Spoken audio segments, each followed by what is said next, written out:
Soir, la Cour des comptes épingle la politique menée en matière de logement par les gouvernements successifs de ces 15 dernières années. Dans un rapport qu'elle publie aujourd'hui, elle estime qu'il n'y a pas d'équité dans la répartition des aides au logement et que l'attribution des HLM échappe à toute règle de transparence.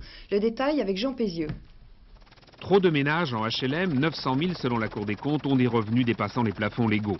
Injuste car ce privilège, ils le doivent à l'argent public.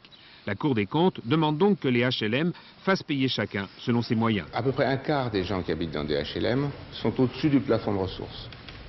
Est-ce qu'il ne faudrait pas qu'ils payent un surloyer? Est-ce que ce ne serait pas le moyen, par exemple, d'assurer l'équilibre des HLM qui, par ailleurs, vont expulser des gens qui ne peuvent pas payer leur loyer? Voilà un problème que la Cour décrit sans esprit de scandale. Pas de scandale dans les comptes des HLM, reconnaissent les auteurs des rapports, mais souvent un manque de rigueur.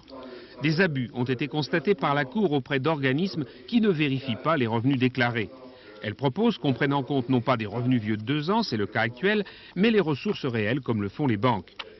L'inertie des organismes, autre remarque, bénéficie aux locataires en place dont les revenus augmentent. La Cour demande qu'on leur applique obligatoirement un surloyer, ce que contestent les HLM. Bien entendu, nous craignons le ghetto, ça nous paraît être la pire des solutions, c'est absolument ce qu'il faut éviter. Et si pour cela il faut éviter de demander du surloyer à des gens qui habitent dans des tours, dans des bars, que personne d'autre ne veut habiter, nous devons en faire le sacrifice.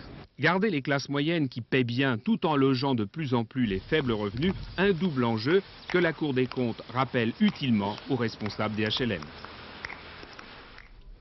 Et aujourd'hui,